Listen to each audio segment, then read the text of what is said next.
Kanjeng. Kadiparan Purwomadya Usana nalika panjenengan utusan kawan Kakang Patih Mertokusuma nyirep brandal kang padha rerempon ana ing Gunung Patyayam. Kepareng nunjuk atur sisip anggen kula matur mugi kersa paring samudra pangaksami Kanjeng. Duh Kanjeng Adipati, lekas dalu sampun kula tindakaken. Kula tumapak wonten ing wewengkon Gunung Patyayam. Saperangan ngemutaken tumindak miwah pakatipun brandal kraman ingkang mapan wonten ing Gunung Patyayam.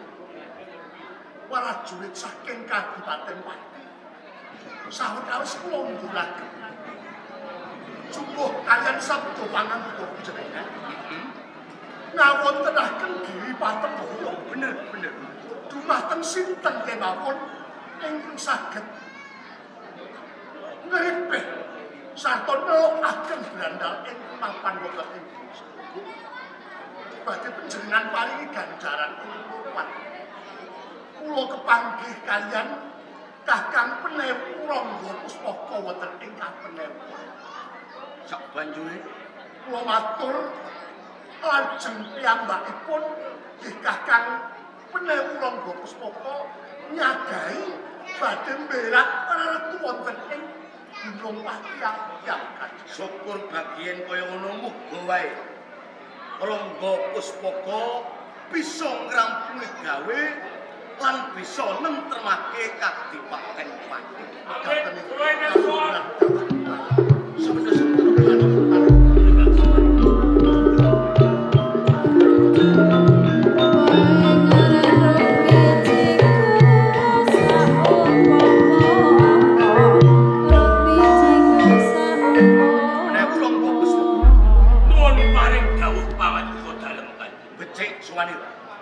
Basuki sowan kula namung kepareng aturaken sungkem kinanu. Iya tak dompoke bongkong rasaning tunggane. Mubae panjenenganku bakal mundhut pirsa lan sinawu. Saka ature Regana Patih Mertokusuma kalamun to jeneng sira wis sumakuh sakuh pupu Giri Sayembo. Tur kepriye Purwomadya Usana? Pangestunan dalem Kanjeng Adipati Patih sambet peranganing para brandal ingkang nglempon wonten ing Gunung Patyayam wiwit ari kalenggahan menika lan salajengipun pati badhe tentrem karanten tuwa tuangganing brandal nami Senggala sampun manungkul kelampan kula pigut. Wis kok pigut menika saestu yen ngono Pati bakal kacipta katentreman karana tetuaning brandal wis bisa kok pikir. Rangga Puspaka paridhawu gedhe darmamu mungguh Kadipaten Pati ora sethithik lelaban kanggo Kadipaten Pati. Kula iki jejering panjenenganku minangka pengayoman oleh Kadipaten Pati bakal paring ganjaran cukup kelawan lelabuhanira. Reh dene iki dina jeneng sira lungguh minangka Penewu. Wiwit dina iki Penewu Rangga Puspaka bakal tak jenengake minangka tumenggung ana ing Kadipaten Pati.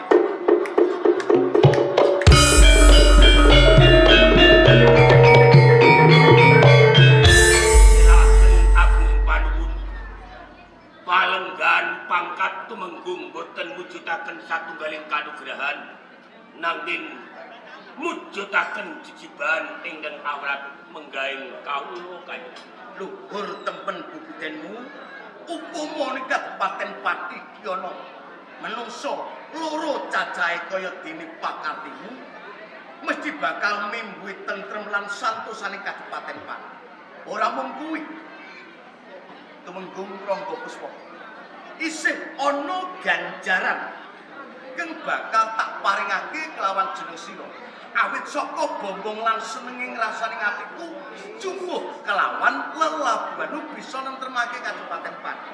Nanging sadurunge ganjaran iki kok tampa kepareng aku bakal nyuwun pirsa kelawan sliramu. Rangga Puspaka iki isih Joko wis duwe bojo apa wis duda? Sajane kok ewahaya ing pambuh enggal matur wae. Jalaran ganjaran iki ana sesambungan kelawan pitakonku, Rangga Puspaka. Kula sampun kaya. Sampun jane yo ngeman. Mergo saka gedene labuhanmu ganjaran sing bakal tak paringake kelawan kowe. Iki ora wujud Mas Pices Rajabana ora. Nanging iki putraku. Putraku Manggaranti iki bakal tak jodohake kelawan jaran sira. Jaran kang sira bisa nentemake negara. Nanging dene kowe wis duweni garwa, kula ing kene ya tak kabarake bakal tak ganti ganjaran liyane. Lah kok boten sios? Lah matur kowe matur rak wis anu sampun. Lah yo teges sampun kuwi rak wis duwe bojo. Lho, pripun to panjenengan menika? Lah piye? Kula matur sampun iku tegese sampun Joko. Wangsulan ki mboten sing genah. Ha nggih.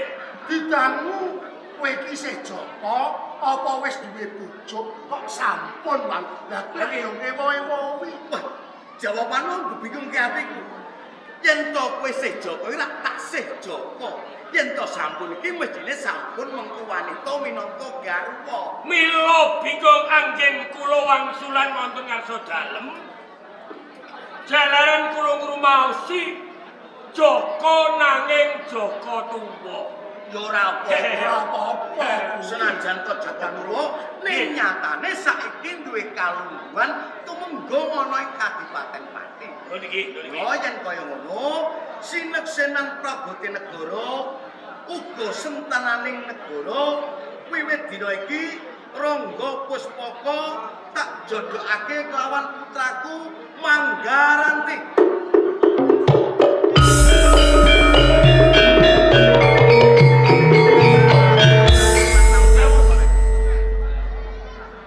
Ganjaran menika saestu. Kula dipun paringi putri Triman. Dipun dhawuhaken lan pun jodohaken kalian Manggaranti. Mestine kowe rak yo ora nyilih talinganing liyan to.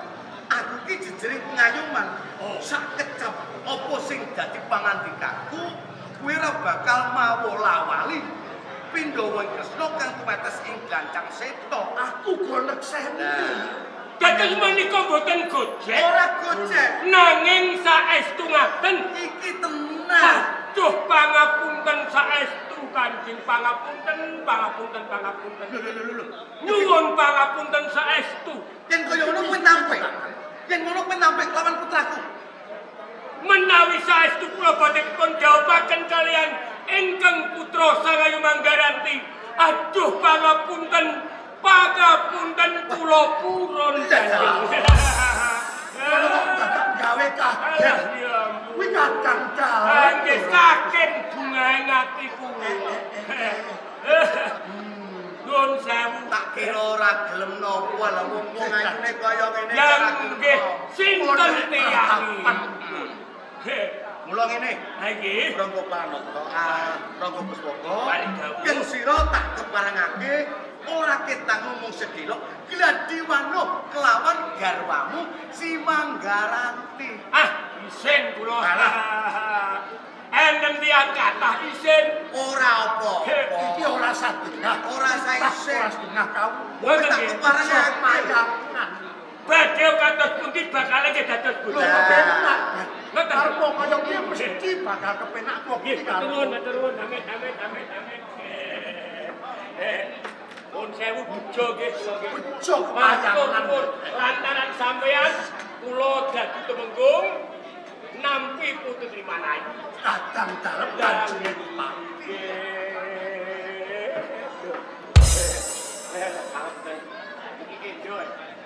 Manggaranti Gini. Rangga Rasa kaya ngono. kang biyen tumenggung saiki penewu saiki tumenggung calon cucu. Kaya kowe biyen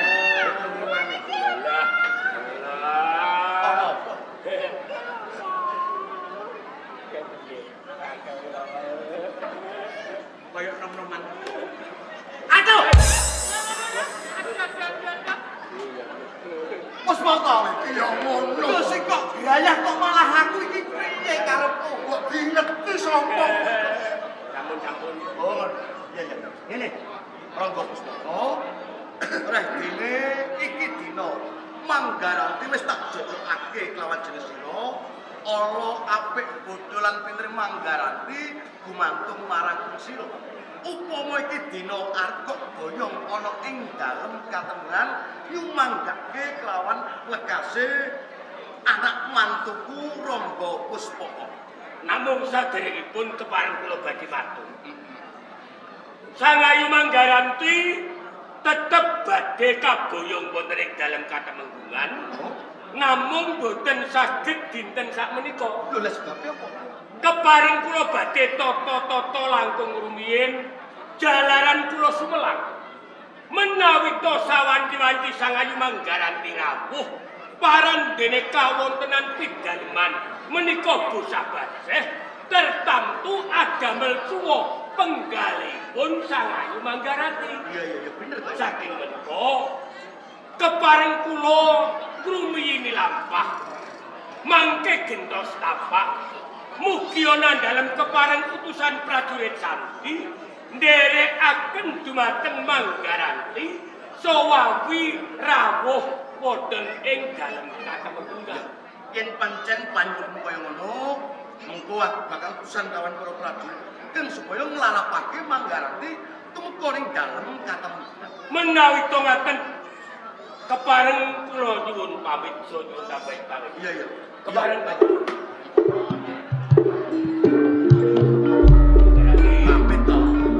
pangapurane ora saiki pun kakang mulya marang Ora iso mesra iki. oh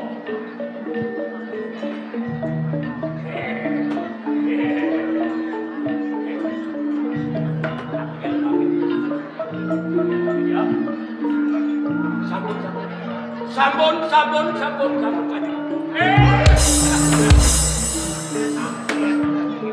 Iya ya aku sing nglajar. Mangkon kok kudu tak gletek.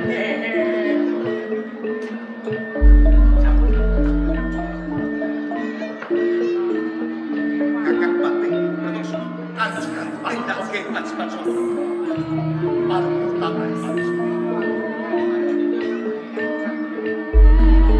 Ibune lan Manggaranti. Apa sebab perlu menjodhake Jenesira kawan tunggung Rangga Puspaka. Iki mung siji pamri. Ilingo munanjaban sing ana bogan kamu. Supaya mengkone ora diguyu dening para kawula Kabupaten Pati kalamun apa nang jaban wis lae. Pinter-pinter nggonmu nyimpen wong wadine urip.